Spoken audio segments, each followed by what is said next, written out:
I am your business study teacher Seema ma'am. आज हम next topic start करेंगे। Chapter number 2 का last topic है ये, ठीक है। अब तक हमने फ्योल, हेनरी फ्योल और टेलर के अकॉर्डिंग जो भी प्रिंसिपल्स उन्होंने दिए थे वो हमने किए थे। अब उन्होंने क्या किया कि टेलर ने कुछ टेक्निक बताई हमें कि इन टेक्निक्स को फॉलो करके आप रिसोर्सेज का ऑप्टिमम यूटिलाइजेशन कर सकते हो, प्रॉफिट मैक्सिमाइज कर सकते हो और अपनी कॉस्ट को मिनिमाइज कर सकते हो, ठीक है। एंड वर्कर की एफिशिएंसी को बढ़ा सकते हो। इस तरीके की टेक्निक्स को यूज करके, ठीक है, उन्होंने बोला कि जो आपकी ऑर्गेनाइजेशन का गोल है आप उसे अचीव कर सकोगे इजीली, ठीक है। तो टेलर और हेनरी फ्योल ने पहले कुछ प्रिंसिपल्स दिए थे जो हमने इससे पहले वाले टॉपिक में कवर किए थे।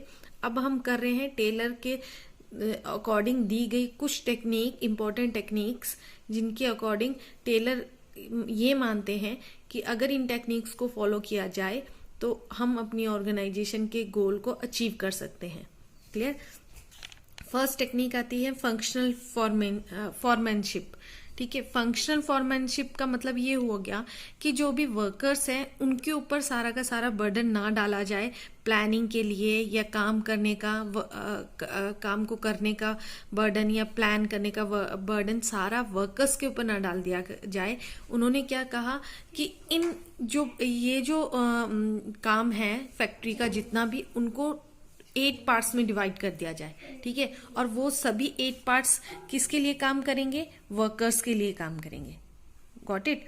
तो फर्स्ट फैक्ट्री मैनेजर्स को 2 पार्ट्स में डिवाइड कर दिया गया, planning departments and production department. Planning department में 4 चीज आएंगी, ठीक है। डिस्प्लेनियर्स, ठीक है, routine clerk, instruction card clerk, time and cost clerk. Second production department में फिर 4 आएंगे, speed boss, inspectors, repair boss and gang boss. जो ये सब 8 पर्सन्स हैं वो किसके लिए काम करेंगे? वर्कर्स के लिए काम करेंगे। क्लियर। अब फर्स्ट सबसे पहले हम देखते हैं टाइम एंड कॉस्ट क्लर्क। ये क्या करेगा? ये क्या करता है कि वर्कर्स के लिए टाइम सेट करता है कि कितने टाइम पीरियड में उन्हें काम को खत्म करना है, ठीक है। कितनी कॉस्ट आनी चाहिए, ये सब कौन डिसाइड करेगा? Time and cost clerk decide करेगा। सेकेंड आता है इंस्ट्रक्शन कार्ड क्लर्क। अब इंस्ट्रक्शन कार्ड क्लर्क क्या डिसाइड करेगा कि रॉ मटेरियल कहाँ से अरेंज करें, रॉ मटेरियल कौन सा खरीदें, कैसे खरीदें, जो वर्कर्स यूज करेंगे, ठीक है। तो ये क्या काम करेगा? Instruction card clerk raw material या बाकी सारी चीजें जो जो कहाँ से लेनी है, कैसे लेनी है, ये सब अरेंज करेगा। नेक्स्ट आता है रूट क्लर्क।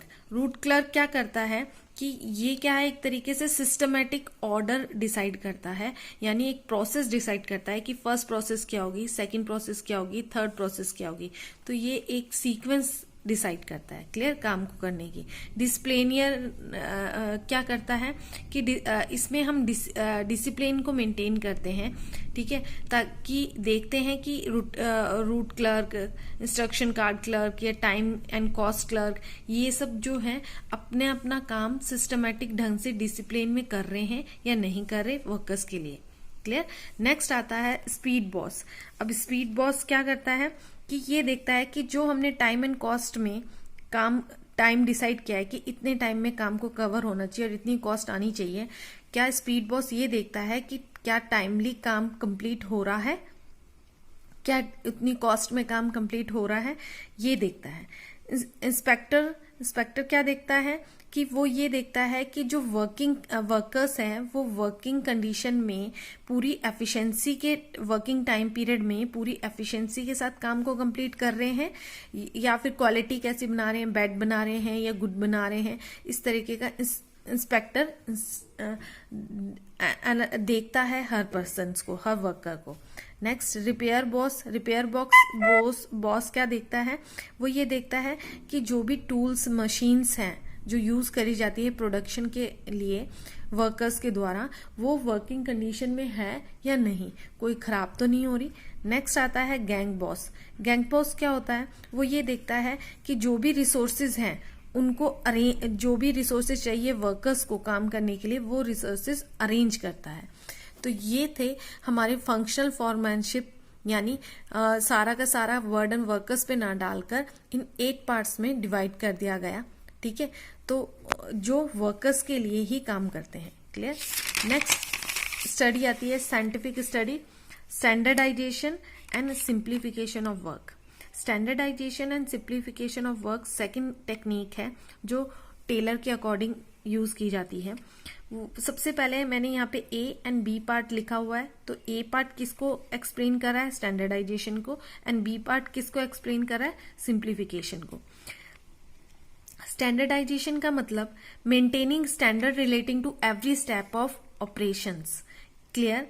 कहने का मतलब ये हुआ कि हर हमें जो भी प्रोडक्शन हम किसी भी चीज का कर रहे हैं, उस प्रोडक्ट का स्टैंडर्ड मेंटेन करना। अब स्टैंडर्ड मेंटेन करना यानी quality standards as well as standard size, type and weight extra, यानी जो भी हम प्रोडक्ट बना रहे हैं उसका साइज सही हो, टाइप किस टाइप का बना रहे हैं, उसका वेट प्रॉपर हो, इस तरीके के उसका स्टैंडर्ड डिसाइड करना। क्वालिटी को भी ध्यान में रखना, पर इन सभी चीजों को भी ध्यान में रखना। और इसमें क्या आता है, for setting up standards managers must use work study techniques, यानी ये जो स्टैंडर्ड है हम अपनी मर्जी से ही नहीं डिसाइड कर सकते कि ये प्रोडक्ट का स्टैंडर्ड ये बनना चाहिए, ये साइज होना चाहिए। ये सब जो स्टैंडर्ड हम डिसाइड करेंगे वो कौन सी टेक्निक्स को स्टडी करके करेंगे, वर्क स्टडी टेक्निक्स को यूज करके हम किसी प्रोडक्ट का क्या क्वालिटी होनी चाहिए, कैसा साइज होना चाहिए, क्या टाइप होना चाहिए, वेट कितना होना चाहिए, इन सब का स्टैंडर्ड डिसाइड करेंगे। Got my point. नेक्स्ट आता है सिंप्लीफिकेशन। सिंप्लीफिकेशन का मतलब होता है कि elimination of unnecessary diversity of product size and type, यानी जो अननेसेसरी प्रोडक्शन में डाइवर्सिटी है, डिफरेंस, जो भी अलग अलग चीजें हैं अननेसेसरी, वो एलिमिनेट कर देना प्रोडक्शन में से।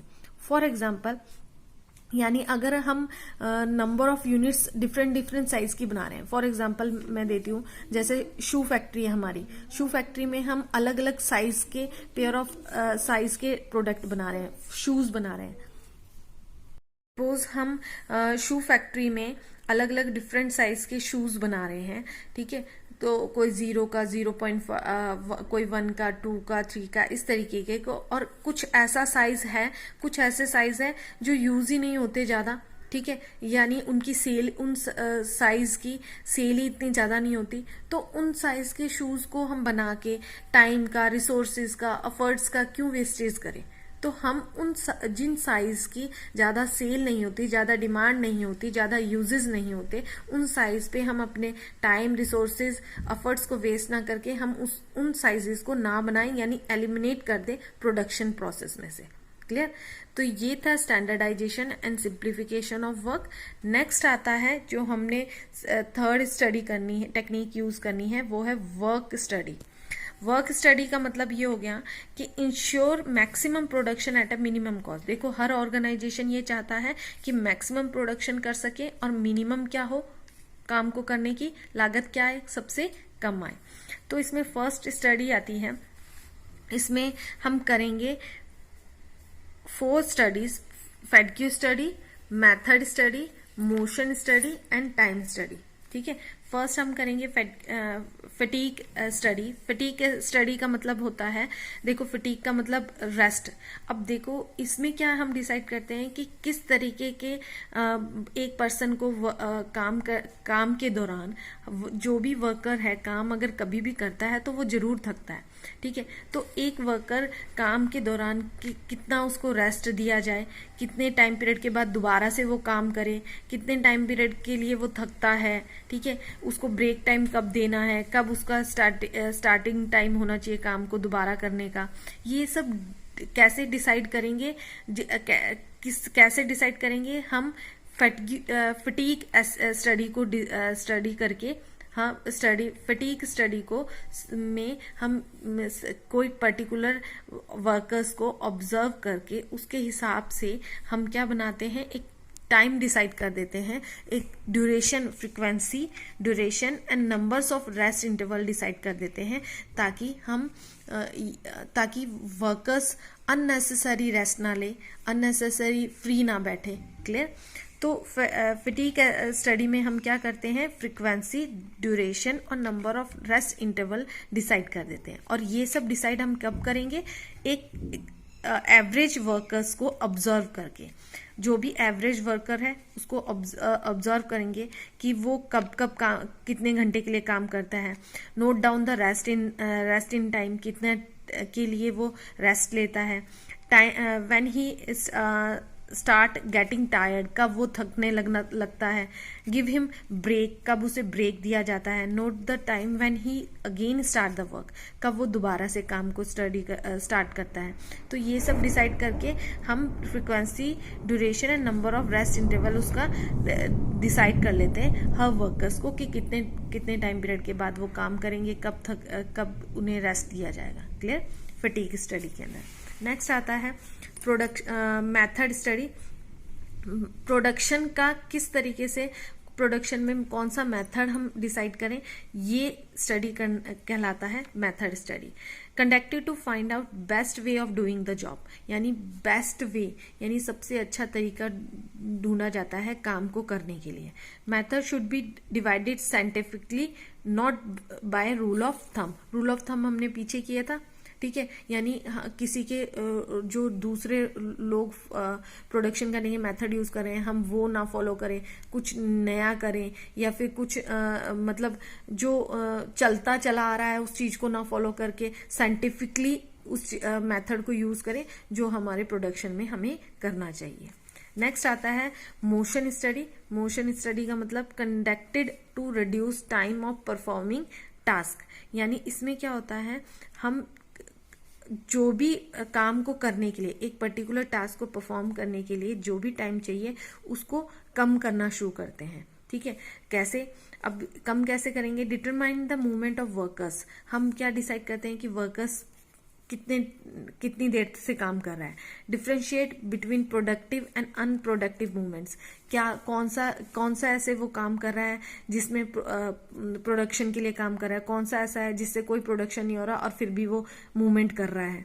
ठीक है, cut down the unproductive movements, यानी उस टाइम जितने टाइम पीरियड के लिए वो काम करता है वर्कर, उनमें से कितना टाइम ऐसा है जो वो प्रोडक्टिव एक्टिविटी में नहीं लगा रहा, अनप्रोडक्टिव एक्टिविटी प्रोडक्टिव एक्टिविटी में नहीं लगाता। ठीक है, तो उस अनप्रोडक्टिव मूवमेंट्स को क्या कर देना, कट डाउन कर देना। क्लियर? यानी मोटा मोटा इसमें मेन क्या है, मोशन स्टडी में हम क्या डिसाइड करते हैं कि एक पर्टिकुलर वर्कर का टाइम देखते हैं कि वो कितना टाइम लगाता है एक काम को करने के लिए, और उसमें से सिर्फ प्रोडक्टिव एक्टिविटी को करने के लिए जो टाइम लगाता है वो ही नोट डाउन करते हैं। जो अनप्रोडक्टिव मूवमेंट्स वो करता है वो कट डाउन कर देते हैं।